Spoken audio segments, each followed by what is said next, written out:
magandang hapon sa inyong lahat. Buong puso namin kayong tinatanggap dito sa Management 213 patungo sa pagsasablay. Mabuhay! Welcome to Philippine Airlines. In command of this aircraft is Captain Joseph Fabile with First Officer Mark Benson Chua. This is your flight purser, Air and Land. Our flying time is approximately 30 minutes and we should be cruising an altitude of 20,000 feet. A warm welcome to all our Mabuhay Miles on board, headed by Dr. Dave Mangilan. Thank you for choosing Philippine Airlines. Enjoy your stay.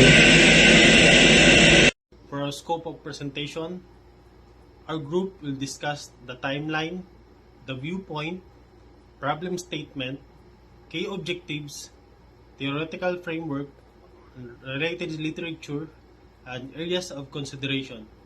We will also be discussing the SWOT analysis, the alternative course of action, recommendations, and the current status related to the cases. For the timeline, I will show a chronological sequence of events and milestones that shape the Philippine Airlines as an organization. PAL was founded by a group of businessmen led by Andres Soriano on February of 1941. Subsequently, the Philippine government invested in PAL, paving the way for the airline's nationalization. On January of 1974, PAL became a monopoly in domestic air travel after President Ferdinand Marcos ordered the full closure of two airlines, Filipinas Orient Airlines and Air Manila Incorporated, due to the fuel crisis arising from the war in the Middle East. PAL was told to absorb the aircraft and staff of FOA and AMI. On January 4 of 1980, the first Boeing 747-200, dubbed as Jumbo Jet, started flying across the Pacific. As PAL's new flagship aircraft, it featured 16 full flat bunk beds called sky beds at the upper deck, exclusive for the first class passengers. On September 23 of 1998, PAL suspends its operation as the Asian financial crisis takes its toll, aggravated by industrial action by its union, and it pulls out most of its routes and drastically reduces its fleet.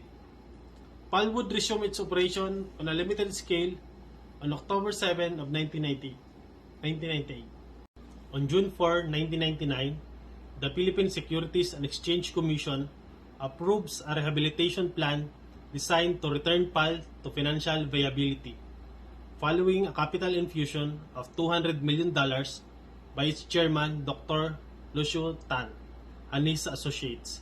PAL would now begin the climb back to full recovery.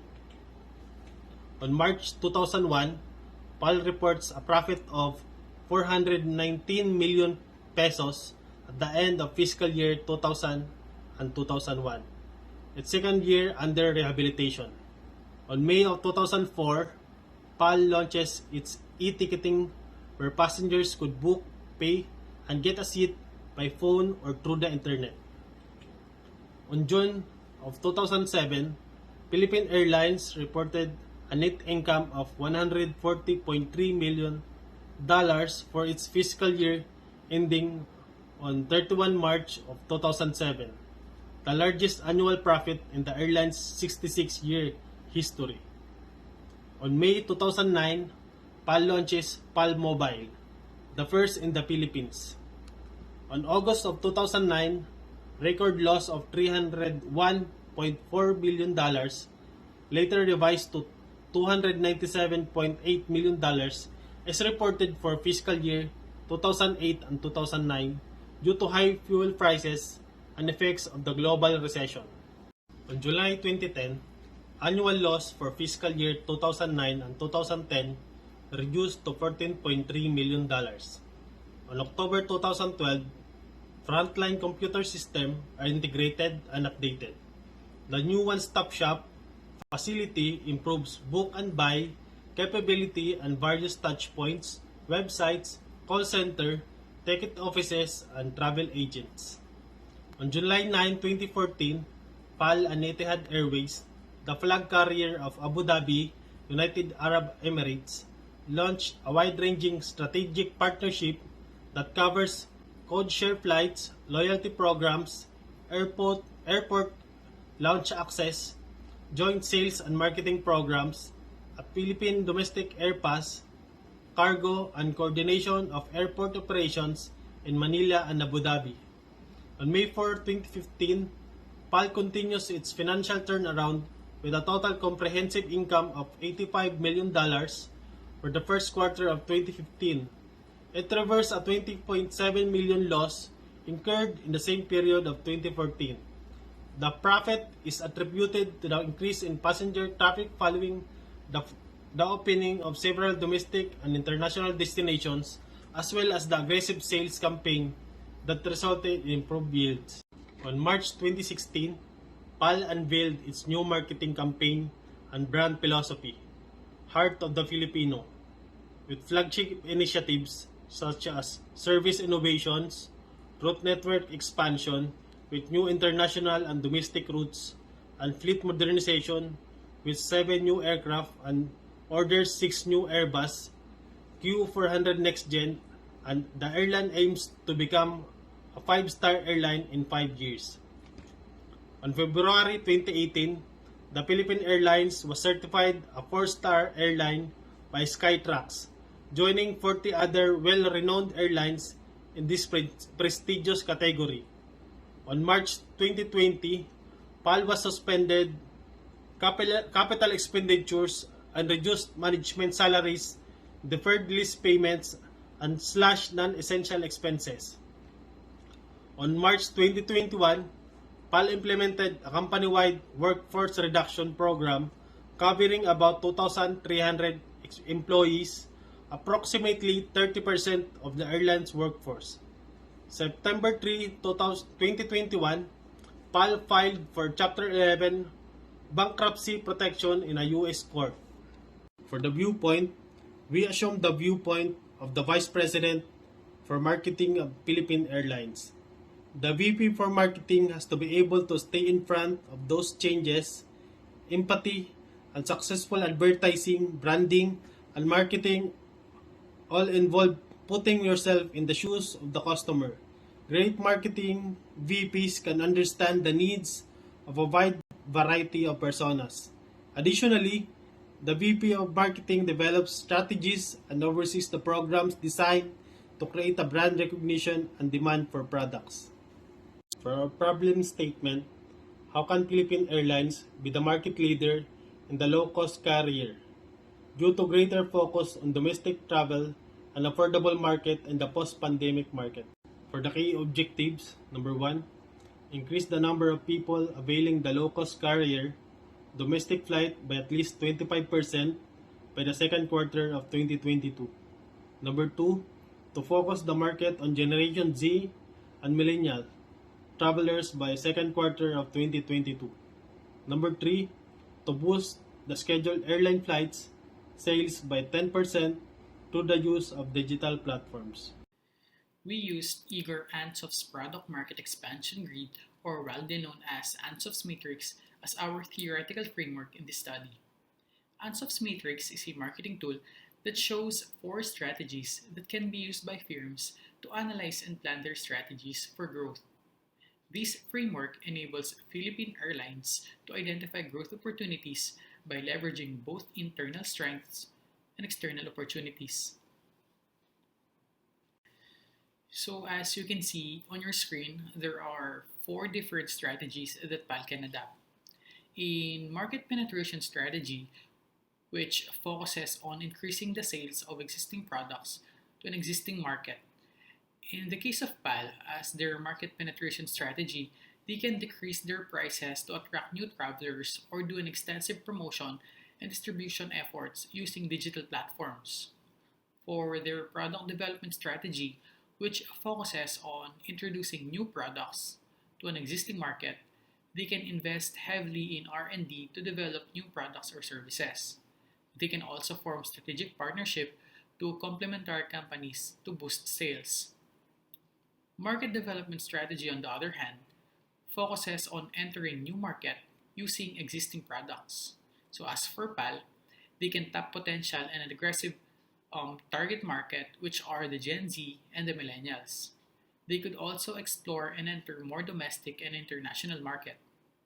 Lastly, the diversification strategy, which focuses on the new market with the introduction of new products, may be the riskiest strategy for PAL, as it requires both new product and new market development that may be outside of the core competencies of the firm. So, the data gathered from Euromonitor International's Voice of the Consumer Travel survey fielded in January 2021 shows that 71% of the Gen Z and millennials plan to increase their spending in travel.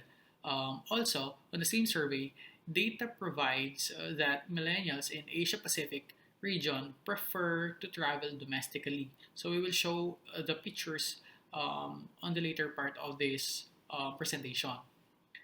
We also conducted a survey that shows that 55% of the respondents will likely to travel domestically with low cost services.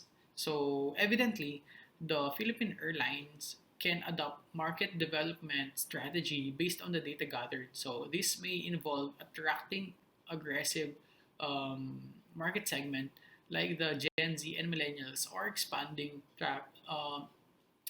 more domestically. Proceeding to areas of consideration, we will present the information related to resolving the problem at hand based on our group's research. With regards to our first key objective on increasing the number of people availing the low-cost carrier domestic flight by at least 25% by the second quarter of 2022. The table on the left side shows that the data on low-cost carriers or LCC airlines brands by key performance indicators 2021, where Cebu Pacific Air leads, while on the right part shows the graph indicating the average price per passenger versus number of people in thousands.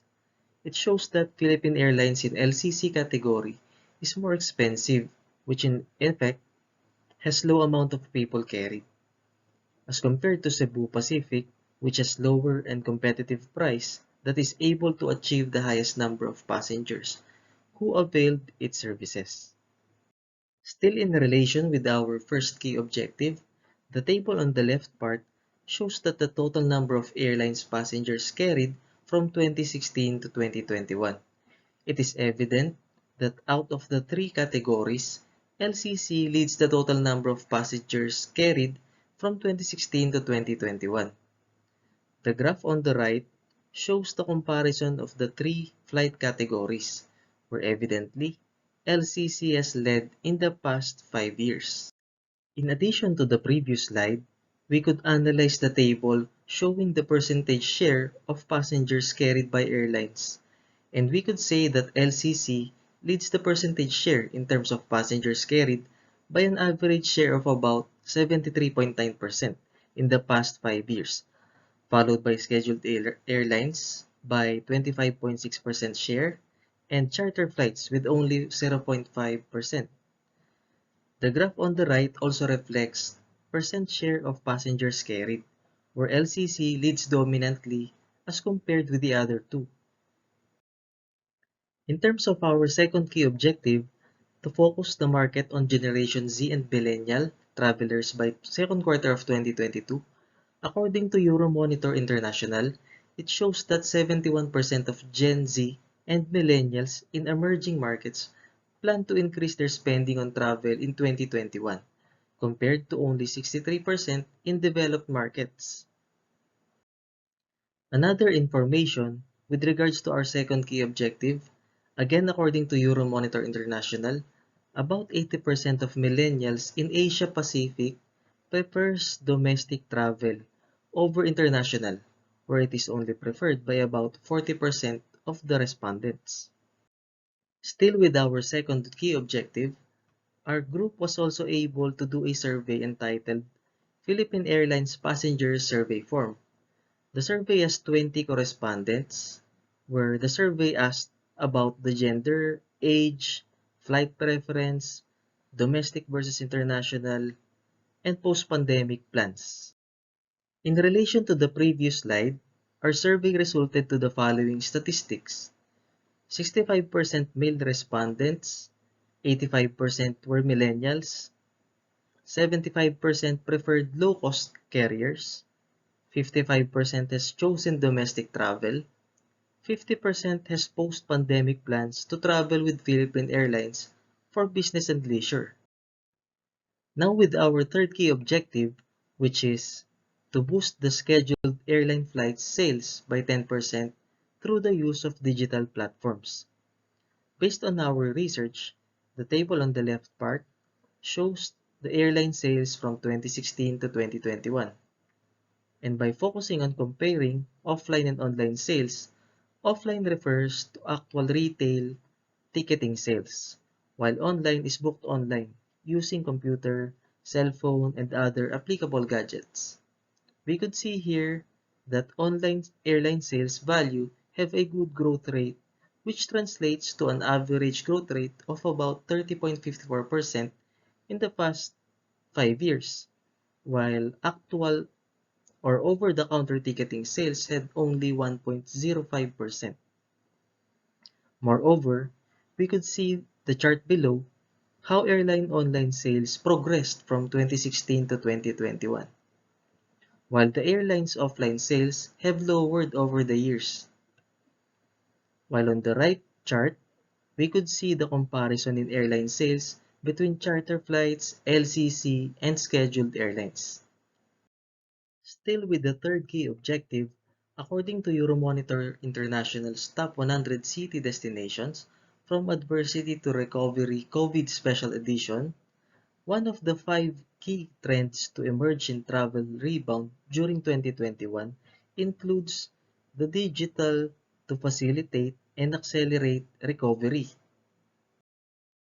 Additionally, for the third key objective, according to Euromonitor International, the table on the left part shows the forecast airlines' online sales value for 2021 to 2026, where the airline online sales is expected to have an annual average growth rate of about 30.74% in the next 5 years.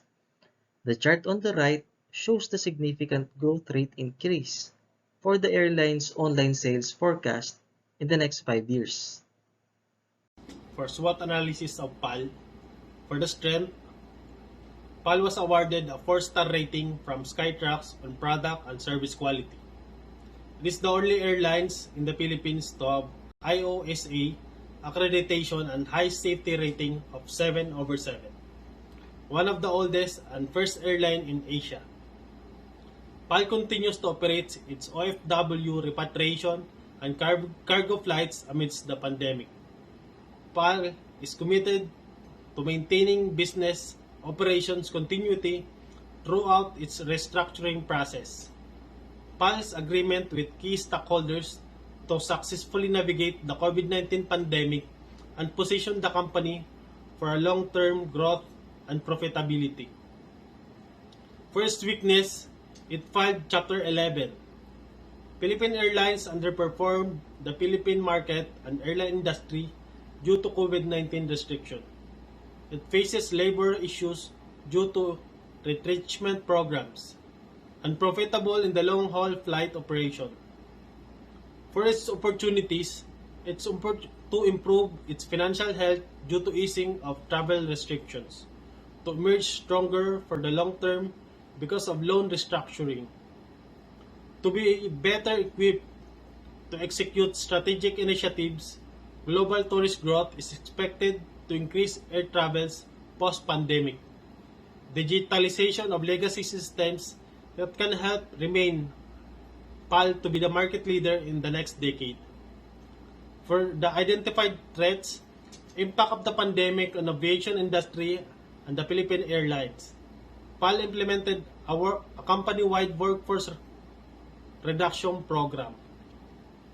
PAL becoming as the country's largest carrier domestically are completely taken by its competitor airlines. Fleet reduction will affect flights, frequency, schedules, and routes. Proceeding with our alternative course of action, or ACA, we have formulated three ACAs. Our first ACA is to pursue the LCC flight shift by focusing greatly on domestic travel in the post-pandemic market. This ACA has the following pros and cons. Under advantages, firstly, according to Euromonitor International, the low-cost carriers to see earlier recovery in terms of passenger numbers due to greater focus on domestic travel and affordable prices. Next advantage is that LCC leads the percentage share in terms of passengers carried by an average of 73.9% in the last 5 years, followed by scheduled airlines of about 25.6% and charter flights with only 0.5%. This comes from the same source, while the last advantage is also with the same source under their Voice of the Consumer Travel Survey January 2021. About 80% of millennials in Asia Pacific prefers domestic travel over international, with only about 40% respondents. While the disadvantage of this first ACA is that brand image where the PAL is known for in terms of differentiation approach may diminish. Our second identified ACA is PAL to maintain brand equity amidst the bankruptcy and be a source of pride as the flag carrier of the country towards COVID-19 pandemic recovery. Its advantage is that PAL could maintain its differentiation approach where it is known for this strategy, such as quality service, snacks, check-in baggage, while the disadvantage is that with the existing pandemic and limited resources from most people, and as backed up by the data from Euromonitor International Survey, most people would prefer to choose the lowest possible travel cost without the perks of snacks and other services. Our third formulated ACA is PAL to increase market shares on charter flights or private flights. The advantage we've identified is due to a good growth rate forecast for the next 5 years, which is about an average of 27%. However, its disadvantage is that charter flights has the smallest percentage share out of the other flight categories in terms of airline sales. In our conclusion, we based our selection process using the decision matrix. Group 1 used Porter's generic strategies as reference to determine the weight of criteria for decision making, 1 for low, 2 for medium, 3 for high, and the weight of the 3 criteria was computed based on the average score of the 3 group members. The weight assignment has considered the status quo and the key data presented in the earlier discussions. The first criteria, cost leadership, is assigned with 51.7% weight, while the second criteria, differentiation, is given 25% weight, and the third criteria, focus, is given 23.3% weight. As explained in the earlier discussion, given the current situation of PAL after filing for Chapter 11 bankruptcy, applying for a decision matrix would assist in providing what alternative course of action is most valuable out of the present options being weighed. Based from the decision matrix formulated here, ACA1 is given the highest weighted score. Therefore, the ACA1, which is to pursue the LCC flight shift by focusing greatly on domestic travel in the post-pandemic market, therefore, is being recommended. since it yields two numerous advantages considering its current financial status, which may lead to a faster recovery in terms of bankruptcy. More importantly, as our source backed up, which is the Euromonitor International, the Euromonitor mentioned that low-cost carriers to see earlier recovery in terms of passenger numbers due to the greater focus on domestic travel and affordable prices. Lastly, this recommendation, along with the key data findings presented, will answer the problem statement: how can Philippine Airlines be the market leader in the low-cost carrier category due to the greater focus on domestic travel and affordable market in the post-pandemic market? For the related studies or for the related cases, in November 2011, American Airlines also filed for Chapter 11 reorganization in federal bankruptcy court in New York to reconstruct the company's debt and costs. GNC also, a supplement chain, filed also a Chapter 11 in June this last 2020. So GNC said that pandemic only worsened the financial pressure of recent years.